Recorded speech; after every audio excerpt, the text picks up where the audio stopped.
Like, the sickness sucked. Obviously, I have PTSD from this day, from the way they treated me, but I had to go through it so my parents could let me do what I had to do, right? I'm on the way to the new hospital, sick as heck. I can barely walk, but I don't care because I want to do what God told me to do, and this is my opportunity. So I'm quietly in the back of the car like, oh.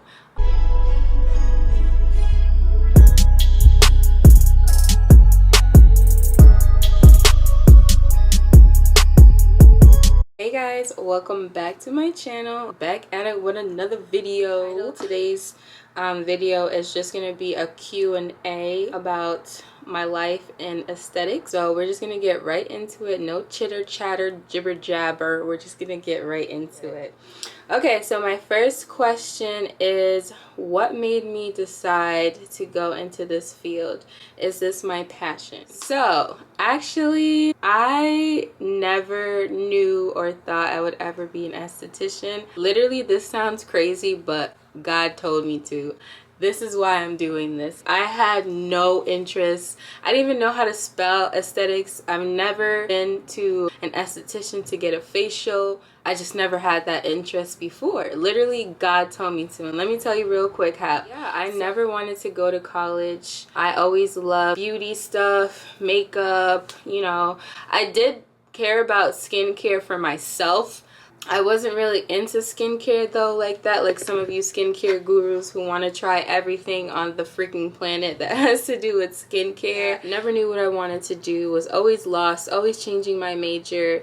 And when I graduated school, I wanted to take a break because for those of you who have been to college or even graduated college, no, college is no joke. And it's really difficult and it's really hard. So I planned to take a break. And I told my dad that and he was not having it at all. He literally was so furious and he was angry and he was yelling at me like, what do you mean you're taking a break? You need to get a job. I can't keep helping you. I can't keep paying your bills. I'm just like, whoa.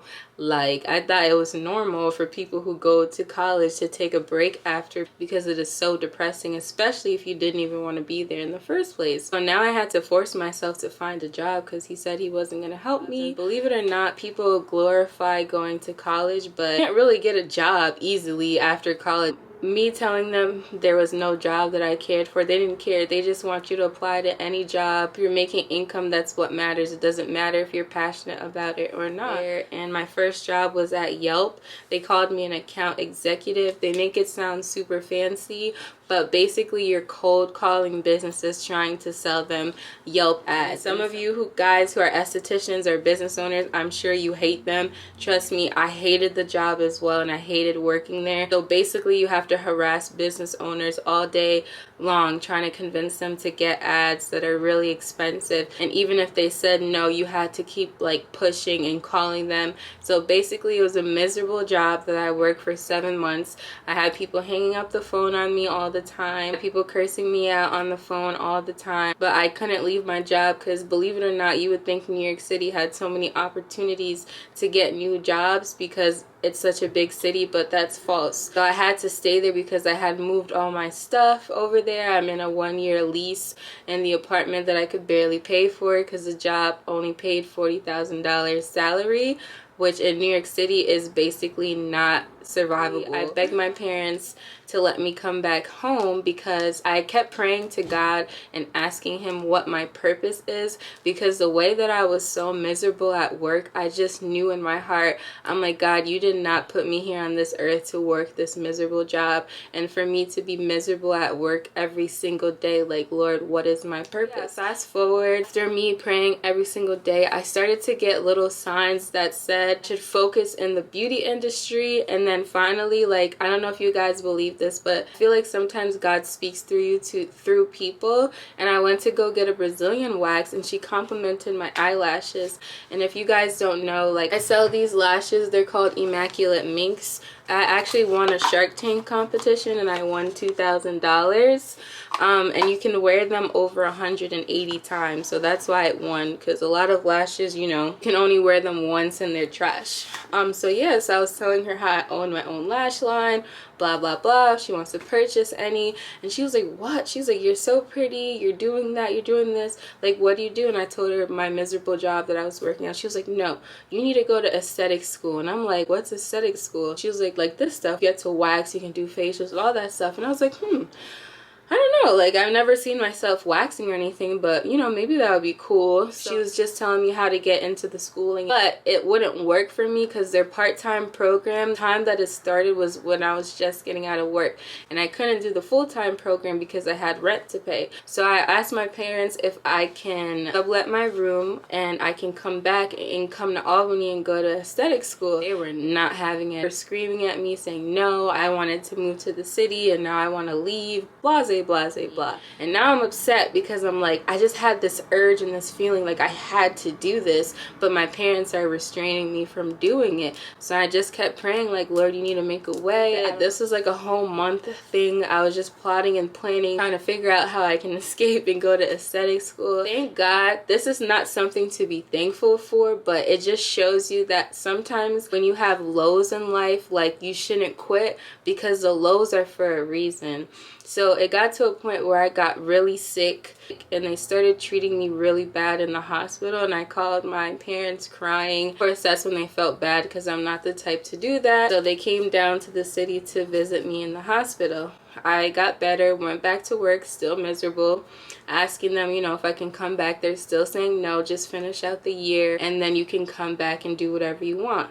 Then of course I get sick again, and this time it was really bad. Like they were really treating me awfully. Like I could get into it, but it's gonna make this video too long, but they were treating me really bad. And I told my parents, I'm like, no, like I refuse to keep going through this because you guys know the condition that I have, and God forbid I get sick again. I refuse to stay here and continue being treated like this. I'm done. Like I'm coming home. And they were like, fine, okay, you can come back home. So my parents had to move me here to the hospital here. I know this is long, but I promise it's just life-changing. I have to say the whole story even though I'm still cutting it down. While I'm on my way, this is how determined I am, guys. I'm on the way to the new hospital, sick as heck.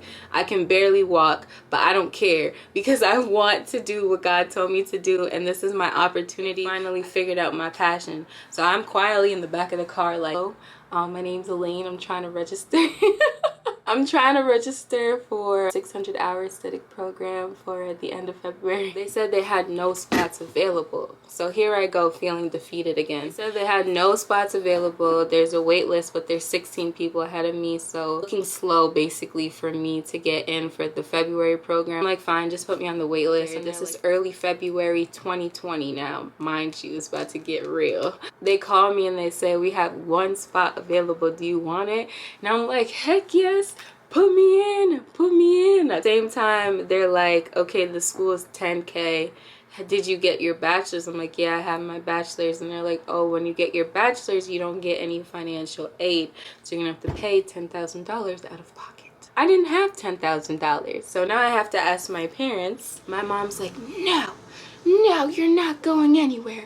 You're not going to aesthetic school. You have leap amount of loan from your school that you went to. And I'm like, what? Because mind you guys, my whole time I was in college, I told my mom I don't want to do this, I don't want to be here. They still wanted me to get a degree because a degree just means you're so much better than anyone, which it freaking doesn't. It's literally just a piece of paper that sits on my wall that I don't use. So she's like, no, you owe all this debt, we're not going to pay $10,000 for you to go to school. So I'm devastated and sad because she's like, oh, you need to go work a job, find your job to work and save up 10 grand and then you can pay for yourself to go to school. And I'm just looking at her like, bro, what job can I work where I'm gonna make 10K to save up to go to school? Like, when is that gonna happen? That's not gonna happen anytime soon. I'm pissed off at this point, guys. Like, I'm so mad because she promised me when I was in college that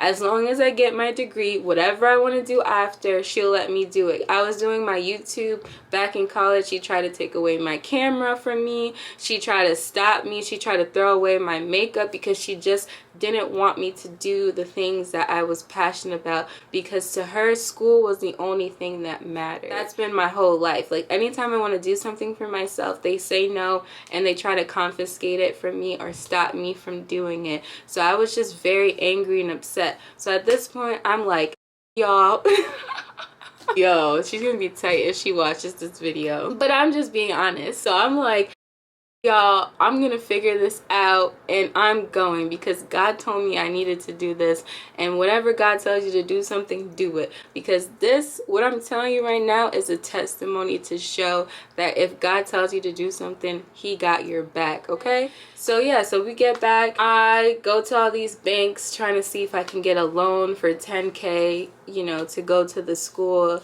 It's not looking so hot because I owe so much debt, so like your interest kind of goes up. So it wasn't looking too hot, and I think the most they were willing to give me was $6,000. But I'm like, whatever, I don't know. I'm still going to go to class anyway on the day it starts, because I put my deposit down and God told me I need to do this, so he's going to come through for me. 2 weeks later, I start school February 24th, right? So I start school having no clue how I'm going to pay for it. They're over here telling us to open our books, and I'm like, I don't know if I should open the plastic off this book, because I don't know how to pay for it. I don't know how I'm going to pay for any of this. I just came to school anyway. Then I go home, and I go home with my uniform, and then the next day I wear my uniform to school. My mom's like, oh, so you're going to the school anyway? I'm like, yep. And then this whole time, guys, I'm praying for God to make a way financially for me, because I know he wants me to do this, but I have no clue how I'm supposed to pay for it. So these are my parents that said no, right? So I'm like, God, just touch my parents' heart. Please let them like help me, because I don't know how I'm supposed to cover this or pay for this. I bring the paper home, I put on the table like, are y'all gonna help me or not? And my parents just ignored the paper, right, for like the first 2 days. And then the third day later, my dad calls me. He's like, Elaine, like, are you sure this is what you really want to do? Because you're always doing stuff and changing your mind. Which I feel like every kid is allowed to do that, so whatever. And I'm like, yes, Dad, this is really what I want to do. Like, I promise, like, this time, this is it. And then he's like, fine. And then he finally agrees. I'm almost done, I promise, guys. So get this. So I start going to the school, whatever. I told you we started at the end of February, right? 2020. So guess what? March happened. Guess what? March 19th, the C word happens. The C word happens. March 19th is when we went on complete lockdown. Y'all remember? Y'all remember. March 19th and the times after that. What was the worst place that was getting the C word the most? NYC. New York City. 2 weeks after March 19th and everything goes on lockdown, guess who gets a call? Ring ring. It's my coworkers from Yelp, and they told me everybody got laid off. Everybody got fired because of the C word. And I'm like, yo, this is crazy. One of them got laid off or they got demoted. Because how can you sell Yelp ads to businesses when all the businesses were closing? So I'm like, yo, Dad, like, get this. You guys kept trying to force me to stay there at a job that I told you I was miserable at, and give it a year, and literally not even a month after I left, everybody at my job got fired and laid off. Like, that's insane. And this is why I say God is so real. Because on top of that, I was watching the news, and in the city, because you guys know the city has so many people, in the hospital, to get in the hospital in the cold in February, the line was wrapped around the hospital of people trying to get in. That's why God pulled me out of that and told me what my purpose was. One, because I prayed for it, and two, because it was my time to fulfill my purpose. He literally pulled me out of there just in time. And I already told you guys, I go through stuff where sometimes I be in the hospital. So imagine me being alone without family, having to wait outside in pain by myself outside the hospital because there's so many people. Plus the transportation there, you take trains and stuff, so you're always going to be near people that have always believed in God, but that's when my life really changed. That's when I realized God really loves you and he really be looking out for you. I moved all my stuff less than a month before hit and took a toll on the whole world to this day. September 2nd, 2021. Still going rampant in the world, and God pulled me out just in time. So I told my dad, like, oh, get this, like, you guys want me to stay in the city so freaking bad, and look what happened. He was like, oh wow, you got lucky. I'm not lucky, I'm blessed. No, I'm not lucky, I'm blessed. Yeah, clap for the heavyweight champ, me. That's what happened, okay? Yeah, guys, that took too long for my first question, but it had to be said because I haven't really voiced literally what happened besides to my close friends. And everyone that I tell this story to, they're like, yo, like, that's crazy. And the power of prayer. I know there's some of you watching that don't believe in God, and hopefully you're still listening, whether you do believe in him or not. But I just have to say this testimony because it just taught me that God is really real, and it just taught me that I need to not try to make my own plans for my life and ask God, what is the purpose for my life? What do you want me to fulfill? Because he will have your back no matter what.